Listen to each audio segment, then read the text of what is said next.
قرآن ہماری زندگی کا پورا دستور حیات ہے۔ جب تمہارے گھر میں بچے کی ولادت ہو تو قرآن کہتا ہے نام رکھو، نام رکھنے کی ترتیب۔ تمہیں کسی بھی اور لا کی ضرورت نہیں، میں سارے لا تمہیں بتا کر کے جاتا ہوں آج قرآن جینے کا سلیقہ کیسے دیکھتا ہے۔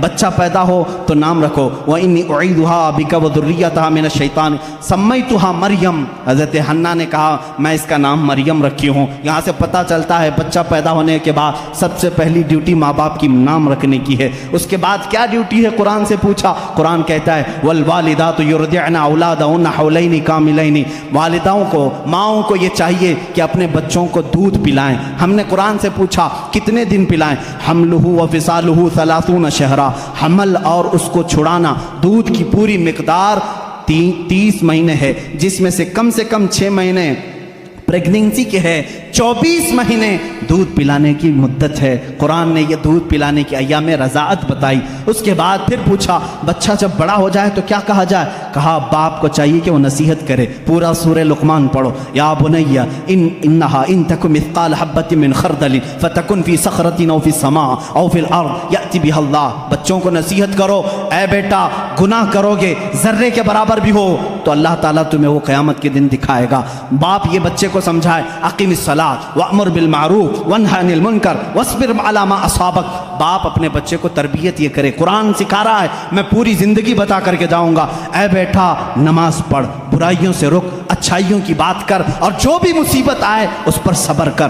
اور باپ کیا سمجھائے بچے کو، ولا تسعر خدک للناس ولا تمشی فی الارض مرحا۔ جب بات کرے کسی کے ساتھ منہ ٹیڑھا کر کے بات مت کرنا، ادب بھی قرآن سکھا رہا ہے۔ اور پھر قرآن کہتا ہے باپ اپنے بچے کو یہ سمجھائے کبھی بھی زمین پر اکڑ کر کے مت چلنا، کبھی کسی کو بلند آواز سے بات مت کرنا، کبھی کسی کے ساتھ چھیمی گوئیاں اس طرح نہ کرنا کہ تیسرا شک میں مبتلا ہو جائے۔ یہ تربیت ہے۔ اتنا ہی نہیں، پھر بچے کو کیا سمجھایا قرآن نے، ماں باپ کے ساتھ کیا کرے۔ قرآن کہتا ہے ہم نے فیصلہ کر دیا، قضا ربک الا تعبدوا الا ایاہ وبالوالدین احسانا اما یبلغن عندک الکبر احدهما او کلاهما فلا تقل لهما اف ولا تنہرهما۔ اے لوگو جب تمہارے ماں باپ میں سے کوئی ایک بوڑھا ہو جائے تو انہیں اف تک نہ کہنا، ان کے ساتھ نرم بات کرنا، انہیں جھڑکنا نہیں۔ ماں باپ کی تمیز قرآن دے رہا ہے۔ بچوں سے پوچھا گیا جب یہ بالغ ہو جائیں تو کیا کیا جائے، قرآن کہتا ہے وَإِذَا بَلَغَ الْأَطْفَالُ مِنْكُمُ الْحُلُمَ فَلْيَسْتَأْذِنُوا كَمَا اسْتَأْذَنَ الَّذِينَ مِنْ قَبْلِكُمْ۔ جب بچے بالغ ہو جائیں تو انہیں سکھاؤ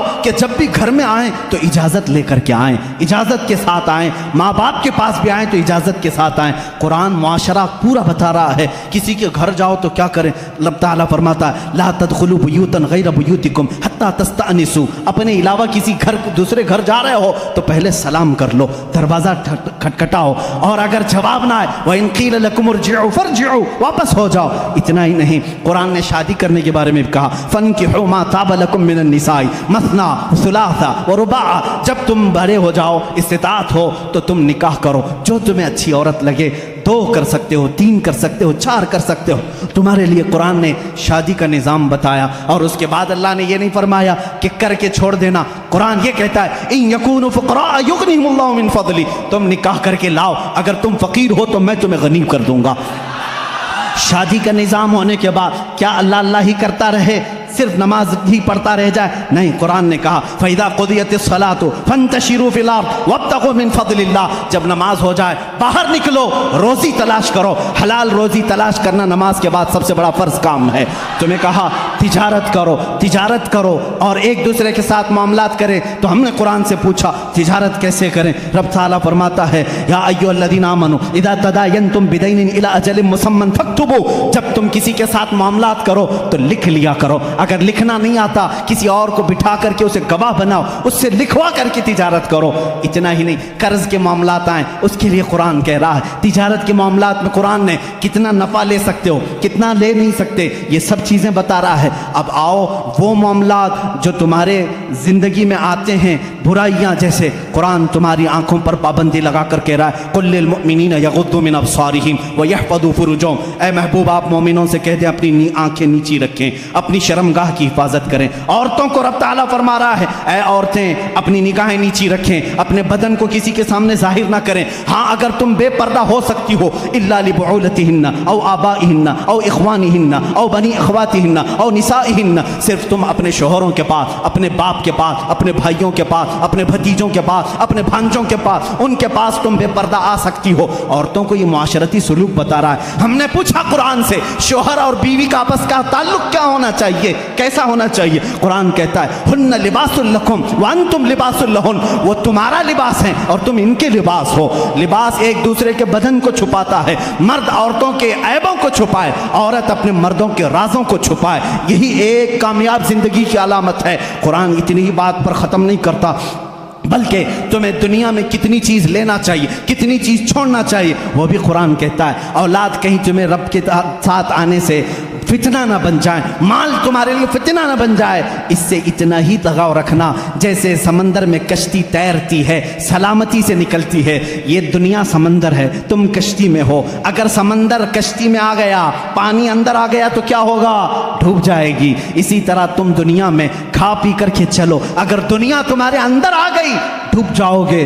رب تعالیٰ نے یہ بھی تمہیں نظام بتایا، کتنا دنیا چھوڑ سکتے ہو، کتنا رہ سکتے ہو، یہ بھی نظام قرآن تمہیں بتاتا ہے۔ شادی کے بعد، اس کے بعد بڑھاپے کے معاملات کو بھی قرآن کہتا ہے وَمَن نُعَمِّرْهُ نُنَكِّسْهُ أَفَلَا تَعْقِلُونَ۔ جب کوئی بوڑھا ہو جاتا ہے ہم اس کو پرانی یادیں لے آتے ہیں، اس کا بچپنا لوٹا دیتے ہیں۔ بوڑھا بار بار بھول جاتا ہے، بوڑھے کو پکڑ کر کے پیشاب لے جانا پڑتا ہے، بوڑھے کو کھلانا پڑتا ہے جیسے بچوں کو کھلانا پڑتا ہے، بوڑھے کو اٹھانا پڑتا ہے جیسے بچوں کو، پوری چیز ریٹرن کر دی جاتی ہے بڑھاپے میں۔ یہ قرآن بچپن سے لے کر کے، پیدا ہونے سے لے کر کے موت تک کے حالات بتا رہا ہے۔ اتنا ہی نہیں بلکہ تمہاری وفات آ جائے اس کا تذکرہ بھی قرآن کہتا ہے۔ موت کیسے آتی ہے؟ ایسے کہ اگر تم دیکھو فرشتوں کو تو وہ پیشانیوں پر مارتے ہیں، پیٹھ پر مارتے ہیں، روح کو نکالتے ہیں، لیکن اچھے لوگوں کے ساتھ نہیں، کفار کے ساتھ۔ اور جب اچھے لوگوں کی موت آتی ہے میرا مولا فرماتا ہے، میں پکار کر کہتا ہوں یا ایتھا النفس المطمئنہ ارجعی الی ربک راضیۃ مرضیہ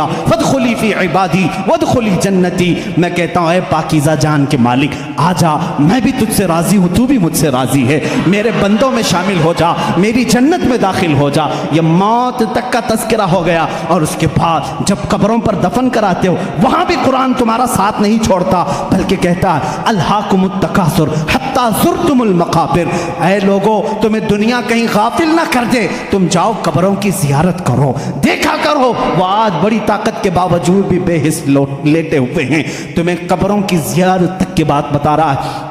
اتنا ہی نہیں موت کے بعد ہونے والے حالات کو قرآن نے بتایا ہے۔ میں کتنی چیزیں ذکر کروں، یہ رات ناکافی ہے، جو کچھ بیاں ہوا وہ آغاز باب تھا، یہ قصہ لطیف ابھی ناتمام ہے۔ اے میرے عزیزو، قرآن کو اگر میں سورہ فاتحہ سے لے کر سورہ والناس ہر آیت کو، ہر سورہ کو چھیڑ دوں تفسیر کے حوالے سے، صدیاں گزر جائیں گی، ہماری عمر ختم ہو جائے گی، کیونکہ قرآن کہتا ہے، اللہ تعالیٰ نے فرمایا وَلَوْ أَنَّ فِي الْأَرْضِ أَقْلَامٌ وَلَوْ أَنَّ فِي الْأَرْضِ وَلَوْ أَنَّ مَا فِي الْأَرْضِ۔ اللہ تعالیٰ فرماتے ہیں جو کچھ بھی سمندر ہیں وہ سیاہی بن جائیں، اور جتنے درخت ہیں وہ قلم بن جائیں، اور اس قرآن کی تعریف لکھنا چاہیں یہ درخت ٹوٹ جائیں گے، سمندر سوکھ جائے گا، قرآن کی تعریف بیان نہیں ہو سکے گی۔ آخری باتیں ہیں میرے عزیزو، ان تمام باتوں کو ذکر کرنے کے بعد ایک سنی اسی وقت سیراب ہوتا ہے جب قرآن میں اپنے حبیب کا جلوہ دیکھتا ہے۔ اے لوگو تم پوچھتے کیوں نہیں؟ مولانا آپ نے قرآن کو کہاں سے کہاں تک بتا دیا، ساری چیزیں بتائیں۔ قرآن میں آسٹرونومی ہے، آسٹرولوجی ہے، امبریالوجی ہے، فزکس ہے، میتھس بتایا، سائنس بتایا، جغرافی بتایا، جیو فزکس بتایا۔ کبھی یہ کیوں نہیں پوچھتے میرا محمد قرآن میں کہاں ہے، میرا آقا قرآن میں کہا ہے؟ میں تمہیں بتاتا ہوں، ہے قرآن میں ہے، آغاز سے اخیر تک قرآن ہے نعت مصطفیٰ، آغاز سے اخیر تک قرآن ہے نعت مصطفیٰ۔ محبوب کے بیان کا کیسا انوکھا ڈھنگ ہے، کیسا انوکھا ڈھنگ ہے۔ تمہیں معلوم ہے قرآن نے میرے نبی اکرم صلی اللہ تعالیٰ علیہ وسلم کی صفات کیسے بیان کی ہیں؟ مجھے بات یاد آتی ہے کہ قرآن کو اگر کوئی صحیح عشق کے ساتھ پڑھے تو اسے اپنے حبیب کے دیکھنے کی جو تمنا ہے وہ پوری ہو جائے گی، رسول کا جلوہ اسے نظر آئے گا۔ یہ میں نہیں کہتا، عائشہ صدیقہ رضی اللہ تعالیٰ عنہا سے کسی نے پوچھا، اے عائشہ آپ رسول اللہ کے ساتھ بہت رہی ہیں، ذرا میرے آقا کا حلیہ بتائیں۔ حضرت عائشہ کہتی ہے کان خلقہ القرآن، جب قرآن پڑھو تمہیں میرے آقا کے پورے اخلاق نظر آئیں گے۔ میں تمہیں بتاؤں، اللہ اللہ، اے میرے سنی مسلمانوں، اگر تم پوچھتے ہو میرے نبی کی کچھ تذکرے کر دو، قرآن سارے علوم بتا رہا ہے، کیا میرے نبی کی بھی بات بتا رہا ہے؟ ہاں، قرآن کو جب تم پوچھو گے میرے رسول کا چہرہ کیسا تھا وہ کہے گا پڑھ والضحا واللیل اذا سجا۔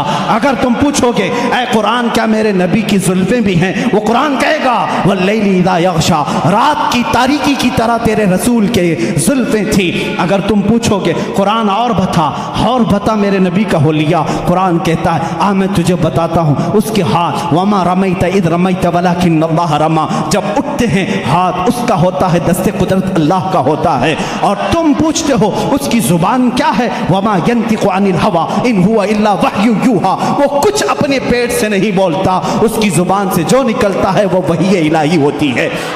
اس کی آنکھیں تو طاقت کا مشاہدہ کرنا چاہتا ہے، قرآن کہتا ہے رسول کی آنکھیں ایسی ویسی نہیں، ما زاغ البصر وما طغى لقد رأى من آیات ربہ الکبریٰ، وہ آنکھیں تیرا رسول رکھتا تھا اپنے ماتھے پر جس کی آفتاب موسیٰ کلیم بھی نہیں رکھتے تھے، طور پر جا کر کے وہ جلوہ خدا کی ایک جھلک دیکھنے کی تاب نہ لا سکے، غش کھا کر کے گر گئے، ایک جلوے کی جھلک سوئی کے ناکے کے برابر کی نہ دیکھ سکے، اور تیرا رسول پوری ذات خدا کو دیکھنے کی تاب آنکھوں میں رکھتا ہے۔ قرآن کہتا ہے وما رمیت اذ رمیت، اور پھر ہم نے پوچھا کیا قرآن تو بتا میرے نبی کے قدموں کا بھی ذکر ہے؟ کہتا ہے قرآن ہاں، لا اقسم بہذا البلد وانت حل بہذا البلد، وہ تیرے حبیب کے قدم ہیں کہ قرآن میں تیرا مولا کہتا ہے اس شہر کی قسم جس شہر کے زمین پر میرا محبوب قدم رکھتا ہے۔ وہ قدموں کا بھی تذکرہ قرآن میں نہیں چھوڑا گیا۔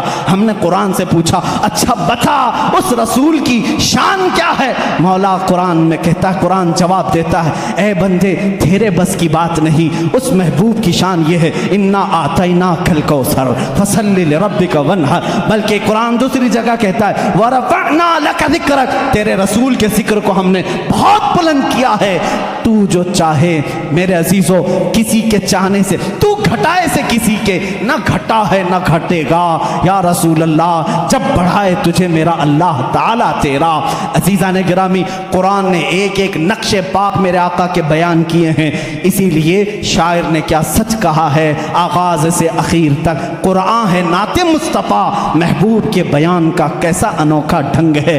اب جب ہم نے اعلیٰ حضرت سے پوچھا، امام اہل سنت سے پوچھا، امام اہل سنت سے پوچھا آپ بھی تو بتائیں اس قرآن نے میرے نبی کے متعلق کیا کہا ہے؟ انہوں نے کہا اللہ کی سرتاب قدم شان ہے، یہ قرآن کہہ رہا ہے خدا کو نہیں دیکھا، یہ مظہر خدا کو دیکھ لے، انسان نہیں انسان، وہ انسان ہے، یہ قرآن کہتا ہے ایسا انسان آیا ہی نہیں۔ پھر اعلیٰ حضرت فرماتے ہیں ایمان یہ کہتا ہے، قرآن یہ کہتا ہے اللہ کی سرتاب قدم شان ہے، انسان نہیں انسان، وہ انسان ہے، یہ قرآن نے ایمان بتاتا ہے۔ قرآن کیا کہتا ہے؟ ان کی محبت ہی عین ایمان ہے۔ اور جب ہم نے ایمان سے پوچھا تو بتا رسول کا درجہ کیا ہے، ایمان یہ کہتا ہے میری جان ہے یہ۔ وآخر دعوانا